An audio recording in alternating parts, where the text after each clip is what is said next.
lu bëri mën ñaan gi lu gaaw la boo demee sax waa ji dafa ne wastaxsana libni abi zaydin fi risalatihi maanaam dafa am ñaan gu rafet boo xam ne abu zayd moo ko def ca risala pour ñu di ko jullee néew mais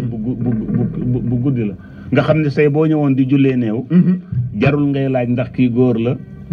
wala jigéen la d'accord allahumma innaha nasamatuka ndax li anna nasama yasmululu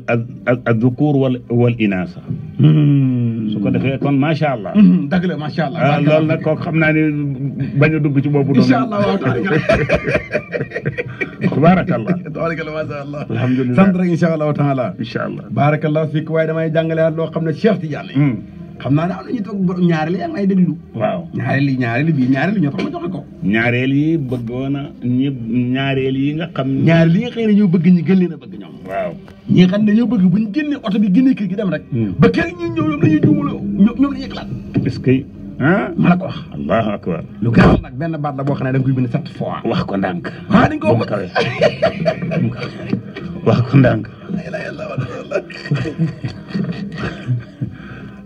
Allah akbar waaw kii wàlla waaw waa kaf kii kaf yi ka ndey jéen laa bañ mu dégg ko barakallah isa ndey jéen laa bañ mu dégg ko wax ko ndànk waaw kii kaf yi ka sala yaa ilu kaf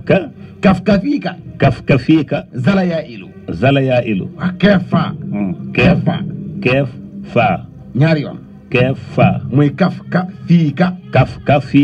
sala yaa ilu waaw kaf fii ka sala yaa ilu képp ku ko bind 7 fois raxasee ko sa kanam sëy ak moom dootul am sago yow la ilaha illallah ba si jokkee nag jamilu mu ne moom asiyon moom bu sàggat jamilu mun'imu azimu wallahi wala ko wax 7 fois moom it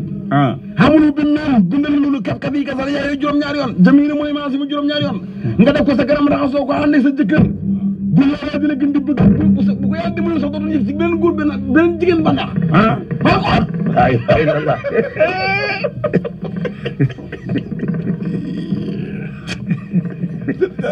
waaye sax dama lay laaj tey émission yi mosu am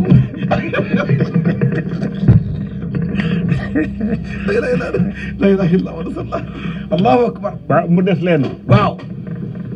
yenn saa yi nga gis jigéen ñoo xam ne